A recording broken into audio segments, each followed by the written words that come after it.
Welcome to JP study. విద్యా దృక్పథాలు టాపిక్లోంచి important bits ఒక 50 bits ఈ వీడియోలో చూద్దాము. ఎవరైనా నా ఛానల్ను ఫస్ట్ టైం చూస్తున్నట్లయితే లైక్ చేయండి, సబ్స్క్రైబ్ చేసుకోండి, షేర్ చేయండి. చూడండి, ఫస్ట్ బిట్. వ్యక్తి శక్తి సామర్థ్యాలను బలోపేతం చేయడాన్ని ఏమంటారు? సాధికారత అంటారు. బడి మానేసిన విద్యార్థుల సంఖ్యను 5% కంటే తగ్గించాలని నిర్ణయించిన కార్యక్రమం ఏది? DPEP. National elementary level education మిషన్ను ఏ పథకం అమలు కోసం స్థాపించారు? ఎస్ఎస్ఏ పథకం అమలు కోసం నేషనల్ ఎలిమెంటరీ లెవెల్ ఎడ్యుకేషన్ మిషన్ను స్థాపించారు. జవహర్ రోజ్గార్ యోజన పథకం ఏ పథకానికి సహాయకారిగా నిలిచింది? ఓబీబీ పథకానికి. ఏపీపీఈపీ పథకం ఎప్పుడు డిపిఈపిలో విలీనమైంది? 1996 సంవత్సరంలో. ప్రస్తుతం పాఠశాలలో పిల్లల ఆరోగ్యంపై అమలు చేస్తున్న కార్యక్రమం ఏది? జవహర్ బాల ఆరోగ్య రక్ష. సర్వశిక్ష అభియాన్ యొక్క నినాదం ఏమిటి? అందరూ చదవాలి, అందరూ ఎదగాలి. ఆంధ్రప్రదేశ్లో పాఠశాల ఆరోగ్య పథకాన్ని ఏ సంవత్సరంలో ప్రారంభించారు? 1998 సంవత్సరంలో ఆంధ్రప్రదేశ్లో పాఠశాల ఆరోగ్య పథకాన్ని ప్రారంభించారు. ఏ సంవత్సరం నుంచి నల్లబల్ల పథకాన్ని ప్రాథమికోన్నత స్థాయికి విస్తరించి అమలు చేస్తున్నారు? 1992 సంవత్సరం నుంచి నల్లబల్ల పథకాన్ని ప్రాథమికోన్నత స్థాయికి విస్తరించారు. ఉపాధ్యాయ సాధికారతను ఎన్ని అంశాలు ప్రభావితం చేస్తున్నాయని విద్యావేత్తలు తెలిపారు? 4 అంశాలు. ఉపాధ్యాయుడు సాధికారతను కలిగి బోధించాలనుకున్నప్పటికీ సహోపాధ్యాయుల సహకారం లేకపోవడంతో సాధికారత వైకల్యం ఏర్పడినా అతడి సాధికారత లోపస్థాయి ఏది? పాఠశాల స్థాయి. జాతీయ విద్యా విధానం 1986 సిఫార్సుల ప్రకారం ఏర్పాటు చేసిన ఏ కార్యక్రమం వనరుల పరంగా ఉపాధ్యాయుల సాధికారతను పెంచింది? ఓబీబీ కార్యక్రమం. సర్వశిక్ష అభియాన్ అనే పద ప్రయోగం వాజ్పేయి ఏ రోజున ఉపయోగించారు? ఆగస్టు 15, 2000 సంవత్సరంలో సర్వశిక్ష అభియాన్ అనే పదప్రయోగం వాజ్పేయి గారు చేశారు. ఏ విధానంలో లక్ష్యాలు, ప్రణాళికలు ఉంటాయి కానీ నియమ నిబంధనలు సరళంగా ఉంటాయి? నిరంతర విద్యా విధానంలో త్రిధువ విధాన ప్రక్రియను ప్రతిపాదించిన విద్యావేత్త ఎవరు? జుడియి త్రిధువ విధాన ప్రక్రియను ప్రతిపాదించిన విద్యావేత్త. ఎడ్యుసేర్ అనేవి ఏ భాషా పదాలు? లాటిన్ భాషా పదాలు. వర్ణ వ్యవస్థ ఎవరి విద్యా విధానంలో ఎక్కువ ప్రభావితం చూపించింది? వేద విద్యా విధానంలో. ఉపాధ్యాయ కేంద్రీకృత విద్య ఎవరి విద్యా విధానంలో భాగం? జైన విద్యా విధానంలో. సత్యాన్వేషణ చేసేదే విద్య అని అన్నవారు ఎవరు? సోక్రటీస్. ఎవరి విద్యా విధానం వల్ల బ్రాహ్మణుల ఆధిపత్యం తగ్గింది? నైతిక విద్యా విధానం వల్ల. విద్య అంటే దారి చూపడం అని తెలిపింది ఏది? ఉపనిషత్తులు. లాటిన్ భాషలో ఎడ్యుకేషన్ అంటే అర్థం వృద్ధిలోకి తేవడం.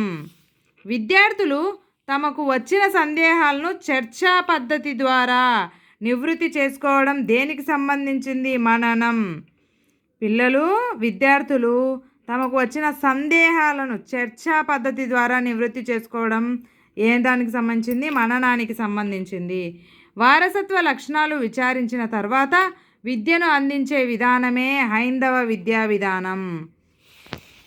గతం మన పునాది, వర్తమానం మన ముడి పదార్థం, భవిష్యత్తు మన లక్ష్యం అని అన్నవారు ఎవరు? అరవిందుడు. చూడండి, వైద్య విద్యలో అత్యంత ఉన్నతమైన విద్యాపీఠంగా ఏది రూపొందింది? తక్షశిల. ఏది అత్యంత ఉన్నతమైన విద్యాపీఠం? ఏ విద్యలో? వైద్య విద్యలో. ఉచిత విద్యా విధానం ఎవరి ముఖ్య లక్షణం? బౌద్ధ విద్యా విధానం. 1976లో ఏ రాజ్యాంగ సవరణ ద్వారా విద్యను ఉమ్మడి జాబితాలో చేర్చారు? 42వ రాజ్యాంగ సవరణ ద్వారా. ఏ విద్య వల్ల సత్ప్రవర్తన రూపుదిద్దుకుంటుందో, మానసిక బలం పెరిగి విస్తరిస్తుందో, తద్వారా వ్యక్తులు తమ కాళ్ళపై తాము నిలబడగలుగుతారో అలాంటి విద్య మనకు కావాలి అని ప్రబోధించిన వారు ఎవరు? స్వామి వివేకానందుడు. అల్పసంఖ్యాకులు వారి భాష, లిపి, సంస్కృతిని కాపాడుకోవచ్చు అని పేర్కొనే భారత రాజ్యాంగ నిబంధన ఏది? 14వ నిబంధన. చార్లెస్ గ్రాంట్ అబ్జర్వేషన్ పుస్తకంలో భారతీయులను బాగుపరచాలంటే ఏ చర్యలు తీసుకోవాలని పేర్కొన్నారు? ఆప్షన్ ఏ ఆంగ్లం, ఆప్షన్ బి విద్య అందించడం, ఆప్షన్ సి క్రైస్తవం వ్యాప్తి, ఆప్షన్ డి పైవన్నీ. ఆన్సర్ ఏంది? పైవన్నీ. చార్లెస్ గ్రాంట్ అబ్జర్వేషన్ పుస్తకంలో భారతీయులను బాగుపరచాలంటే వారికి ఆంగ్లం రావాలి, వారికి విద్య అందించాలి, క్రైస్తవ వ్యాప్తి అని పేర్కొన్నారంట.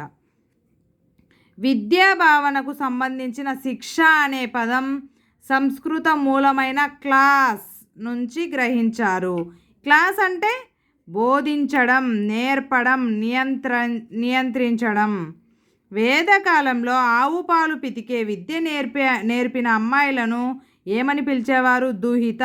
దుహిత అంటే ఆవు పాలు పితికే విద్య నేర్పిన అమ్మాయి. వేదకాలంలో అత్యధిక విద్య పొందిన మహిళలకు ఇచ్చిన పేరు ఏంది? బ్రహ్మవాదిని. వేదకాలంలో విద్యాబోధన ప్రముఖంగా ఏ భాషలో జరిగేది? సంస్కృత భాషలో జరిగేది. వేద విద్యా విధానంలో ఉన్నత విద్యాలయాల్లో పోల్చదగినవి ఏవి? పరిషత్. బౌద్ధుల కాలంలో బోధనా మాధ్యమం ఏది? పాలి. ప్రాకృతం భాషలు బౌద్ధుల కాలంలో బోధనా మాధ్యమాలు. మంత్రాలను ఒకసారి విని గుర్తుంచుకుంటే విద్యార్థులకు ఇచ్చిన పేరు ఏది? శ్రతధురులు. వేదకాల అనంతరం వివిధ క్రతువులను, ఆచరణాత్మక విధులను ఆచరించిన అర్చకులను ఏమంటారు? ఆధ్వర్య అంటారు. వేద విద్యా విధానంలో విద్యార్థి దశ ముగింపును తెలియజేసే ఉత్సవం ఏది? సమవర్తన ఉత్సవం.